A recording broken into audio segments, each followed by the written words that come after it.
மனித நேயம் அதை பற்றி பேச முடியும். எல்லாமே மனித நேயம்னால நீங்கள் தான் குரூப்பில் வர போகிறீங்க. அதில் எங்கள் காலேஜ் சார்பாக எங்கள் டிபார்ட்மெண்ட் சார்பாக காலேஜுக்கு போய் மனித நேயத்தை சொல்லி மனித நேயத்தை வளர்க்க சொல்லி அனுப்பிச்சிருக்காங்க. மனித நேயம் என்றால் என்ன? நான் வந்து எம்எஸ்சி மேத்ஸ் பண்ணேன், பிஎட் பண்ணேன், 7 வருஷத்துக்கு ஹாஸ்டலில் காலேஜ் படித்தோம். என் ஃப்ரெண்ட்ஸோட அன்பாக இருக்கிறது அது மனித நேயமா இல்லை. சரிப்பா, ஒரு தெரியாத பஸ்ஸில் போகிறோம், வயசானவங்க நீண்டு வராங்க, உட்காந்துருக்காங்க, என்ன பண்ணுவோம்? ஆடுது உட்காந்து சொல்லுவோம் இல்லையா? அதான் மனித நேயம். அதே அந்த அன்பு தான் மனித நேயம். அப்பாட்ட காட்டுறது, அம்மாட்ட காட்டுறது, அது இயற்கையாக வரக்கூடிய அன்பு, வாசம். ஃப்ரெண்ட்ஸோட வந்து வாசம். நமக்கு தெரியாத உயிரினங்கள், மனிதனாக இருந்தாலும் சரி, யாராக இருந்தாலும் ஜீவனாக இருக்க எல்லா உயிர் ஜீவனுக்கு அன்பை காட்டுறது தான் மனித நேயம்னு சொல்றாங்க. இந்த மனித நேயம் வந்து இப்போ யாருமே இதை கடைபிடிக்கிறது இல்லை அப்படின்னு சொல்றாங்க. மனித நேயம் என்பது ஜாதி, மதம், பாலினம் மற்றும் எல்லைகளை கடந்து அனைத்து உயிரிடமும் நிபந்தனையற்ற அன்பையும் இரக்கத்தையும் செலுத்ததாகும். For example Gandhi, Mahatmaji. யாராவது சொல்ல முடியுமா ஏன் வந்து மேலாடை அணியவில்லை? ஒருத்தர் சொல்ல முடியுமா? எல்லாமே கை தட்டலாம்.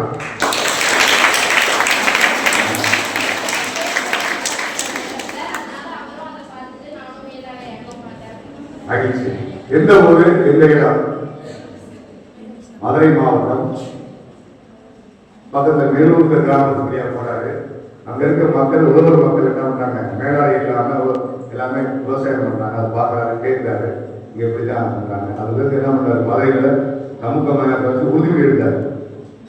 அவருக்கு அவங்க ரிலேஷன், அவங்க இடையில ஒரு மக்கள், நம்ம ஃப்ரெண்ட்ஸ் கிடையாது, அம்மா அப்பா கிடையாது, வந்து பார்க்குறாரு. மக்கள் மேலே பார்த்தாலும் அது மாதிரி என்னைக்கு எல்லா சம்பவம் வருதோ அன்னைக்கு நான் அப்படின்னு ஒரு மனிதனை உருவாக்குறேன். அதே மாதிரி நம்மளும் சில நமக்கு தெரியாத உயிர்கள், நம்ம ஃப்ரெண்ட்ஸோ அப்பா அம்மா எதுலாம் மற்ற உயிர்களுக்கு அன்பு காட்டணும், மனிதனை காட்டணும் அப்படின்னாங்க. அன்னை தெரேசா யாராவது சொல்ல முடியுமா? ஒரே வழியில அதான் சொன்னாங்க. இன்னொரு ஒரே சொன்னா எல்லாம் சொல்லுவாங்க. அன்னை தெரேசா நாளைக்கு நீங்க ஒரு தெரேசா உருவாகிறோம். எல்லாமே அப்படி உருவாக போறீங்க. பார்த்தா தெரியுது, தெரியுதா? எல்லாம் பண்ணல. ஒரு ஆள் தெரியல, ஒரு வார்த்தை சொல்லுங்க. அன்னை தெரேசா மனிதன் அது. அந்த மாதிரி நீங்க உருவாக்கணும்னா இந்த கூட்டத்துக்கு அருமையா இருக்கும் அப்படின்றாங்க, பண்ணியிருக்காங்க. அதே மாதிரி யாரு முறை யாவையும் கேளுவாங்க. நம்ம வந்து எங்க பிறக்கிறோம், எங்க வளர்க்கிறோம், எங்க வளர்றது தேவையில்லை.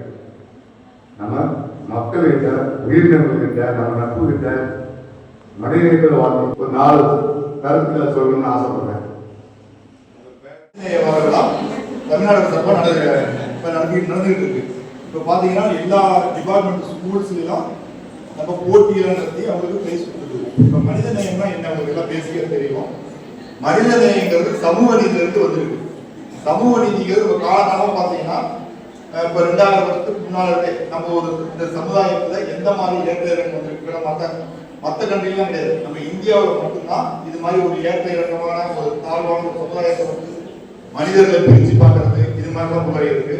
இப்போ இது வந்து பார்த்தீங்கன்னா அப்படியே கீழே இருந்து மேலே வந்து பெரிய இந்த அளவுக்கு டெவலப் ஆகிருக்கும். இன்னமும் நம்ம டெவலப் ஆகி வந்துகிட்டே இருக்கும். ஆனாலும் அந்த ஏற்ற இறக்கம் மாறாம ஒரு சில இடத்துல இன்னும் தப்பு நடந்துகிட்டு தான் இருக்கு.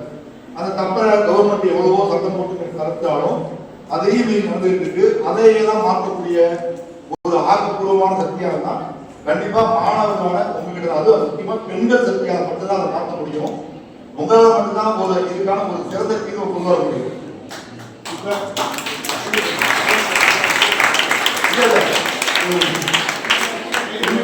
உண்மையில ஏன்னா இந்த நாட்டில் நடக்கிற மிகப்பெரிய மாற்றத்துக்கெல்லாம் முக்கிய மூலகாரணமாக நம்ம பெண்கள் தான். அறிவியல்னாலும் சரி, சமுதாயத்தில் வீட்டில் தான். நீங்க எல்லாம் படிச்சுட்டு போறீங்கன்னா ஒரு தலைமுறை நீங்க உங்களால வரப்போற பல தலைமுறையே நல்லா இருக்கும்.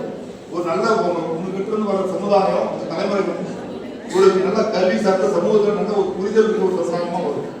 அதுக்காக தான் பெண்கள் வந்து அவசியம் படிக்கணும்ன்றாங்க. நம்ம இந்தியாவிலேயே அதிகமா பெண்கள் படிக்கிற மாநிலம் நம்ம தமிழ்நாடு தான். இந்த கல்வியை வந்து ஒரு தப்பான இது நடந்துட்டு தான் இருக்கு. அதையெல்லாம் மாற்ற கவர்மெண்ட் எவ்வளவு போராடி இருக்கு. கவர்மெண்டால மட்டும் கண்டிப்பா முடியாது. மாணவர்களான நீங்களும் அதுக்கு பெரிய அளவில் முயற்சி பண்ணால் பற்றி மாற்ற முடியும்னு கேட்டுக்கிட்டு நீங்க அதில் முழுமுதலோடு உங்களை ஈடுபடுத்தி இந்த சமுதாய வளர்ச்சிக்கு பாடுபடணும்னு கேட்டு இந்த வாய்ப்புக்கு அளவுக்கு நன்றி தெரிவித்து நன்றி பாடுபடுகிறேன். நன்றி, வணக்கம். காலை வணக்கம். சமூக நீதி மற்றும் மனித உரிமைகள் பிரிவு திருவள்ளூர் மாவட்டம் சார்பாக இந்த கல்லூரிக்கு மனித நேயத்தை பற்றி இன்னைக்கு பேச வந்திருக்கோம். அதாவது ஒவ்வொரு ஆண்டும் 27/1/2020 ஜனவரியில் இந்த மனித நேய வாரம் கொண்டாடுறோம். அதனால ஒரு கலைக்கல்லூரியை நாங்கள் தேர்ந்தெடுத்து இங்கே அதுக்கு சம்மந்தமாக பேசுறதுக்காக டிஎஸ்பி சார் செந்தில்குமார் சார் அவரும் சார் இருந்தாங்க. அது சம்பந்தமா நானும் என்னுடைய சில கருத்துக்களை உங்களிடம் அன்பையும் இரக்கத்தையும் செலுத்துவதாகும். நேயம் என்றால் அன்பு என பொருட்படும். அதன்படி மனித நேயம் என்பது சக மனிதர்களின் துயரத்தை போக்குவதையும் துன்பத்தில் இருப்பவர்களுக்கு உதவுவதையும் விலங்குகள் மற்றும் இயற்கையை நேசிப்பதையும் உள்ளாக்கியதாகும். உண்மையான மானுடனும் பிறருக்கு தீங்கு விளைவிக்காமல் வாழ்ந்து சமூக மேம்பாட்டிற்கு பங்காற்றுவதே ஆகும். இந்த உலகில் தனியாக வாழ முடியாது. ஒருவருக்கொருவர் உதவி செய்து மனித நேயத்துடன் இருந்தால்தான் இந்த உலகத்தில் வாழ முடியும்.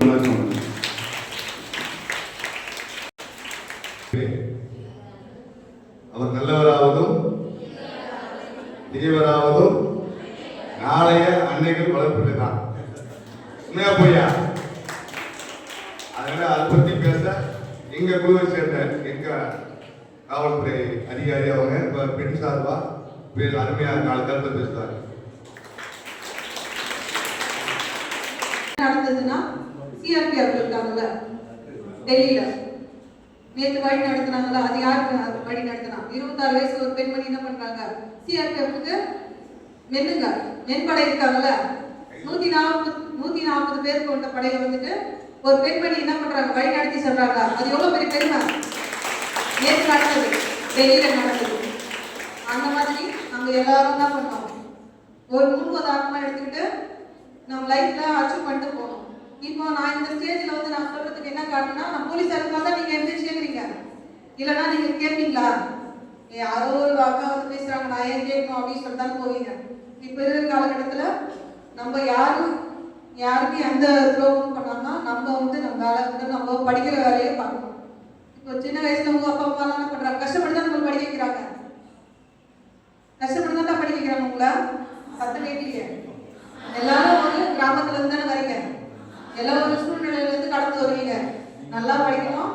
நம்மளும் அந்த மாதிரி ஒரு எய்ம் எடுத்துட்டு அதை ஃபாலோ பண்ணிட்டு வாங்க. சரிங்களா?